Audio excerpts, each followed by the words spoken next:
a free Palestine.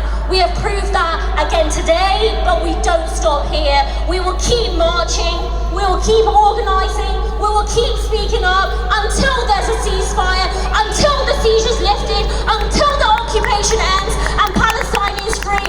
Free, free! Palestine! Free, free! Palestine! Free, free! Palestine! Solidarity.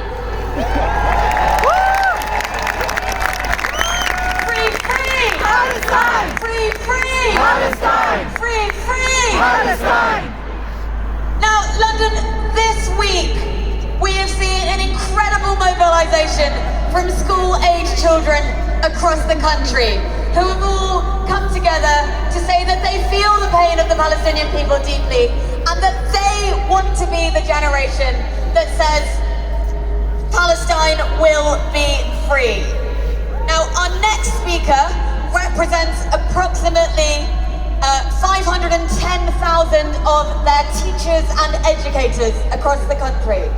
Please give a very, very warm welcome to the General Secretary of the National Education Union, the largest education union in Europe, Daniel Kebede.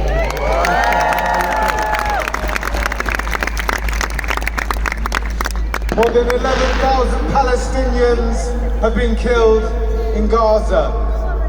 Most of them killed in their homes.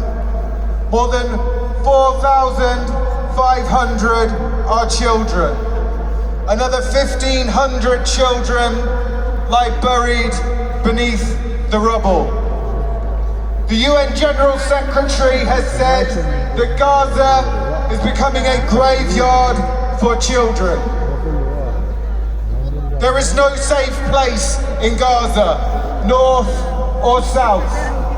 Schools obliterated, airstrikes on hospitals, ambulances shelled, refugee camps bombed, food, water, and the very essentials of life withheld.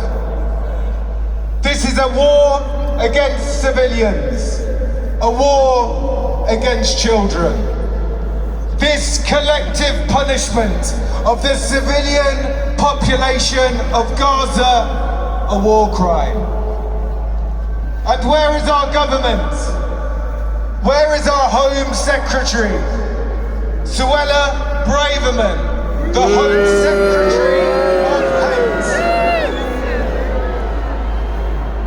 Cruel and callous, giving the green light for the far right to take to the streets with all their violence. Braverman, a lawyer, yet she attacks the right to protest peacefully. She attacks the homeless, the vulnerable on our streets, and she refuses to acknowledge the atrocities that are being committed by Israel. Seeking sanctuary, living on the streets, and solidarity with the Palestinians are not lifestyle choices, they are the consequence of necessity. Sunak, it's time you grew a spine and sacked Suella Braverman. But more than that, he must join the hundreds of thousands of us in calling for a ceasefire.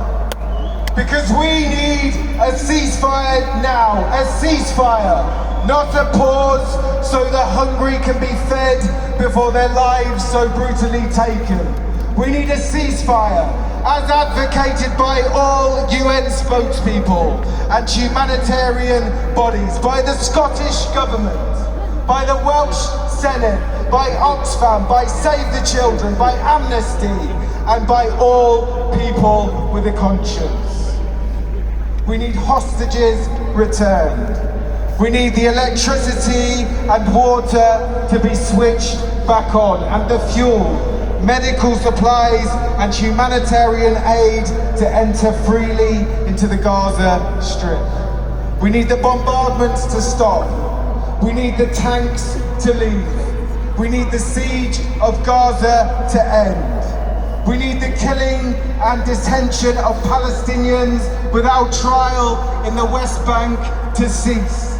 We need the settlement expansion to stop. We need the occupation to end once and for all.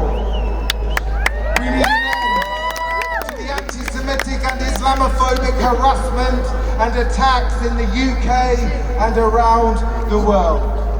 But we also need a government in this country that is not complicit in collective punishment. We need ministers who support the cause of peace and don't bang the drums of war. The root cause of this crisis must be addressed.